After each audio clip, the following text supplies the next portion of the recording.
পূর্ণ কমপ্লিট। এখন একটু রোদে দিয়ে রাখতে হবে। হাবুতে এখন লাফালাফি শুরু করছে, কিন্তু জানি না ঘুগনিটা উঠবে কিনা। অলরেডি আমরা ঘুগনিটা রোদে দিয়ে বসে আছি, কারণ হচ্ছে খুবই গরম গ্যাস। ওখানে একটু রোদ পড়ছে, যে কারণে ওখানে থাকতে পারছি না। অলরেডি ঘুগনিটা রোদ দিয়ে দেওয়া শেষ, সম্পূর্ণ আঠা শুকিয়ে গিয়েছে। এখন হচ্ছে এটাকে জুত বাঁধতে হবে গ্যাস। আমাদের আঞ্চলিক ভাষায় এটাকে জুত বলে, যেটা হচ্ছে সবচেয়ে বেশি কার্যকর ঘূর্ণির জন্য, ঘূর্ণি উড়ানোর জন্য।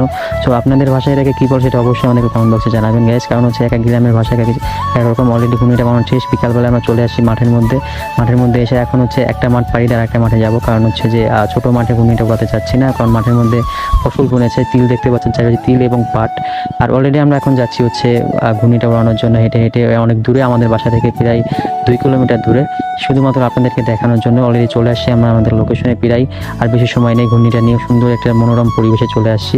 এখন ঘূর্ণিটা উড়বে কিনা গ্যাস আমি আসলে জানি না, কারণ অনেক কষ্ট করে ঘূর্ণিটা বানিয়েছি। এখন দেখতে হবে যে ঘূর্ণিটা উড়ে কিনা। আর এদিকে এত পরিমাণ রোদ, এত পরিমাণ গরম, একটু বাতাস নেই, বাতাস খুবই কম।